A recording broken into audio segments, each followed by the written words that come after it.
Welcome to the One Album a Day Challenge album recap of January 1st, 2026 to January 6th, 2020. Every day of 2026, I will be listening to a new album I haven't listened to before, and I will make a review of them on my Notes app and post the screenshots of my Notes app reviews to TikTok. And at the end of the week on Saturday, I will make a compilation of all of the reviews I've done the week before and post those to my Patreon. The Patreon posts are for free, so if you just want to look at the compilation that is from January 1st to January 3rd, you can go to my Patreon and see all of those things. The first album I listened to this year was Eileen Alister's Born to be Blue. Eileen Alister is an artist from Switzerland, and I found her a few months ago due to a song called Lifetime Lover, but I did not listen to any of her other music until January 1st. And I really liked Born to be Blue. And it is a really good album. There were just like two songs that I did not really. Those were Pretty Girl Thriller. And the other song that did not really catch my attention was Keep It Cool. I did not really like those songs. They were not really to my taste. The other songs on the album were though. And my favorite of this album was Playing House, which is a lyrical masterpiece in my opinion. It has some really good lyrics, and I think you should listen to it if you're like a lyric listener.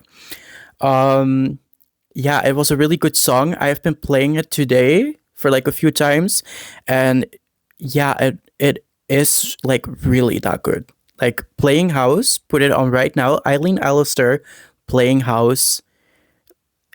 It is a really good song. Born to be Blue is a 7-song long album, but there is a longer version called Honeymoon at the Motel. If I ever have like extra time to review another album, I will listen to like the other songs that were on Honeymoon at the Motel, but not on Born to be Blue.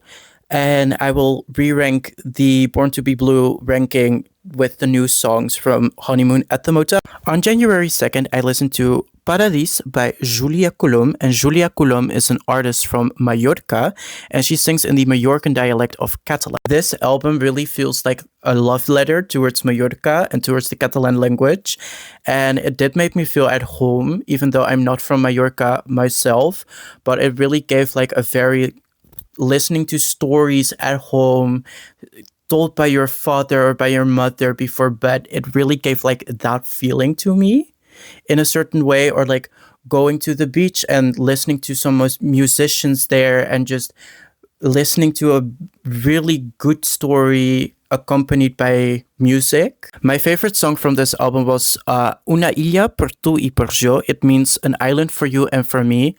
And the island is, of course, Mallorca. And it is just a really, really good song. I recommend listening to it right now. I feel like this album needs to be like recommended listening to everyone who speaks Catalan, and for sure everyone on Mallorca. It is that good. It really is that good. And yeah, I will be recommending this to everyone I know. On January 3rd, I listened to an album in my own language, but just in a different dialect of my language. It was Gedoe by Pommelien, Thijs, which is a Flemish album. I'm Dutch myself, so I speak about the same language as Pommelien Thijs does. I really like this album, and I know Pommelien Thijs by name, but the only song I knew of her going into this album was Entertainment, and I really did not like Entertainment. And so I was really skeptical on this album, but when I listened to it the first time on that day, I was like, yeah, I know why she's so famous in both Flanders and also the Netherlands, and she is that good. Like, she is that good.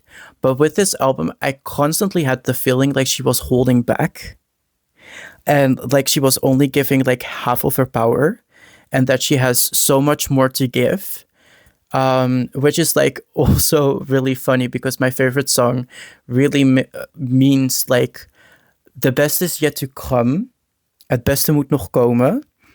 And that was my favorite song of this album, and it also just really felt like she knew that she had so much more to give, but she's keeping that for like the next album, or like she really wants to grow and then she wants to release another album and just make that even better than this project was.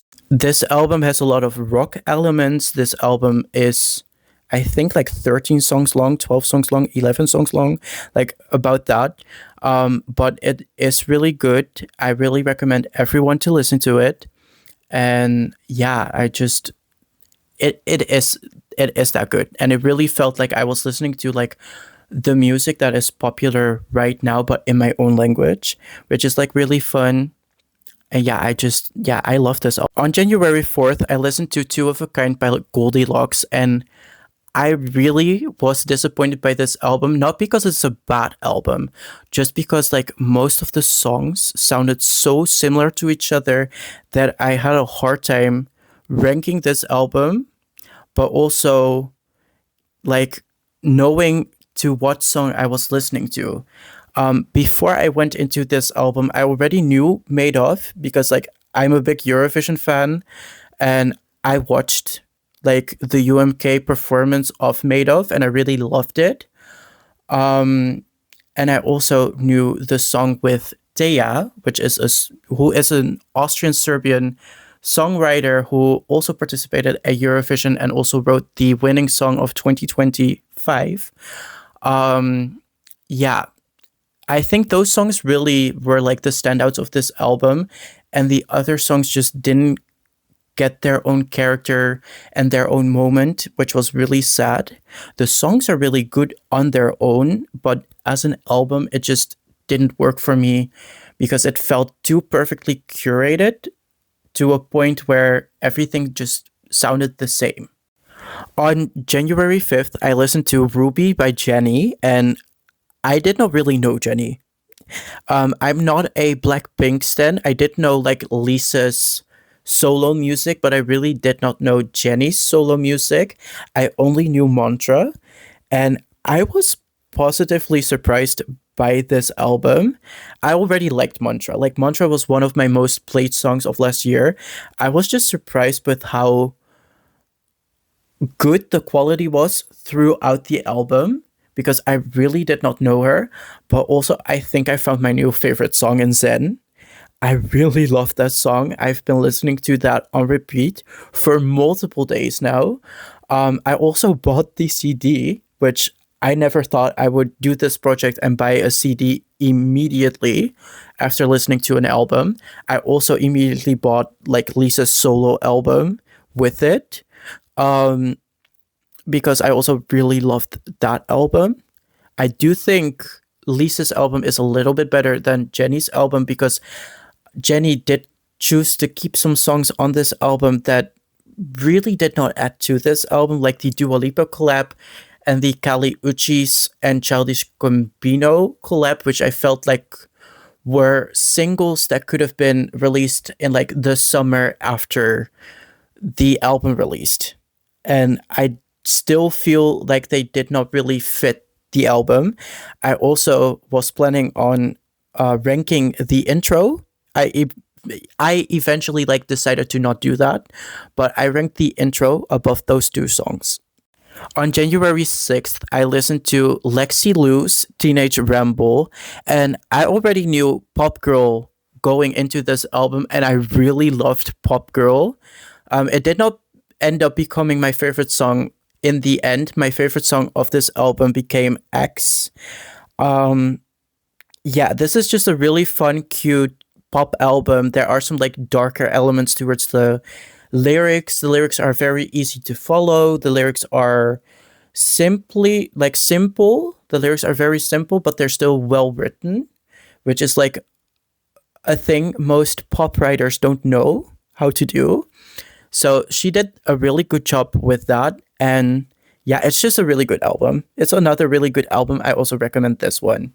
So this was the first album recap. I will do another one on Sunday for the albums of January 7th to January 10th.